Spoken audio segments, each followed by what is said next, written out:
Olá, que a paz do Senhor esteja com todos vocês hoje e sempre. No vídeo de hoje nós iremos estudar sobre o início do reinado de Saul à frente do povo de Israel. E é um relato muito interessante porque ele faz um contraste entre dois momentos na vida de Saul que parecem até demonstrar que não são a mesma pessoa, mas que tem um fator em especial que faz com que o relato seja todo unificado. A primeira parte dessa história, na verdade, é o final do relato da escolha de Saul e a revelação de Saul para o povo de Deus de que ele seria a pessoa que iria reinar sobre Israel. Se você observar o final do capítulo 10, você vai perceber que Saul não é encontrado quando seu nome é chamado no sorteio. Lembrar no vídeo anterior, se nós lembrarmos no vídeo anterior, Samuel ele faz um sorteio entre o nome das tribos de Israel, o nome da tribo de Benjamim é sorteado. Depois ele faz um sorteio entre as famílias da tribo de Benjamim, a família de Matri é sorteada. E aí, quando é sorteado entre os homens da tribo de Matri, o nome de Saul, filho de Quis, é nomeado como sendo a pessoa escolhida para ser o novo rei de Israel. O problema é que quando as pessoas vão procurar Saul, naquele momento que deveria ser o seu momento de glória, o seu momento de revelação como sendo aquele que lideraria o povo de Deus, descobrem que ele não está em lugar nenhum. E, na verdade, quando vão procurá-lo, ele está escondido no meio das bagagens da sua tribo. O que é muito interessante, que demonstra um temor, um medo, um desespero com a possibilidade de exercer esta missão à frente do povo. E isso é mais interessante porque Saul já havia recebido a testificação da parte de Deus no relato da perda das jumentas, quando Samuel o ungiu como rei de Israel, de que aquele ato havia sido um ato divino. Portanto, é interessante a gente perceber que mesmo com tantas provas da parte de Deus de que aquilo era a sua vontade, Saul se demonstrou ainda assim acovardado para realizar a obra que Deus tinha para ele. Pois bem, então este homem acovardado passa-se algum tempo e se vê numa situação delicada. Naás, o rei amonita, resolve invadir uma cidade do povo de Deus, a cidade de Jabes de Gileade, que ficava ao ocidente do rio Jordão. E quando ele invade a cidade, as pessoas da cidade se oferecem para se entregar para o rei Naás. E Naás fala, olha, eu não quero apenas que vocês se entreguem, eu desejo, na verdade, é humilhar o povo de Israel, eu desejo humilhar vocês, então eu vou furar o olho de todos vocês e vou, dessa forma, humilhar a todo Israel.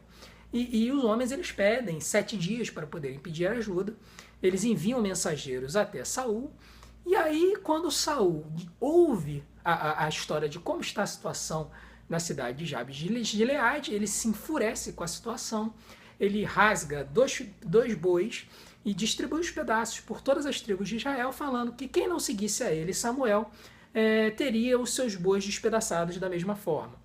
Essa coragem de Saul causa um impacto muito grande na frente em relação ao povo. O povo se reúne aonde estava Saul, 300 mil homens de Israel, 30 mil homens de Judá, se dividem em 3 partes, cercam o exército amonita e aniquilam completamente com o exército amonita, liberando e libertando a cidade de Jabes de Gileade. Pois bem, qual é a diferença entre esse Saul tão corajoso que liderou o povo de Israel na vitória na batalha e aquele Saul covarde, acovardado, escondido no meio das bagagens? Bom, o texto bíblico vai nos contar qual é a diferença. Lá no capítulo 11, no versículo 6, o texto bíblico vai nos dizer que quando Saul ouviu o que estava acontecendo com a cidade de Jabes de Gileade, o Espírito de Deus apoderou-se dele e ele ficou furioso.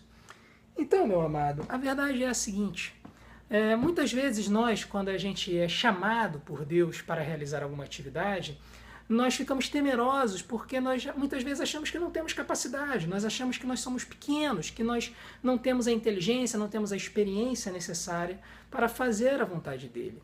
E a verdade é que existem inúmeros exemplos na palavra de pessoas que não tinham a capacidade necessária para fazer a vontade de Deus, mas que mesmo assim ele escolhe. Então, é como aquele velho ditado que não está na Bíblia, mas que muita gente fala: Deus, ele não escolhe os capacitados, mas ele capacita os escolhidos. E ele faz isso para que a gente possa cada vez mais se sentir na dependência dele e dessa forma a gente saber render a ele e única e exclusivamente a ele toda a honra e glória e louvor por todos os resultados que nós alcançamos nas nossas atividades na frente do seu povo e na frente do seu reino.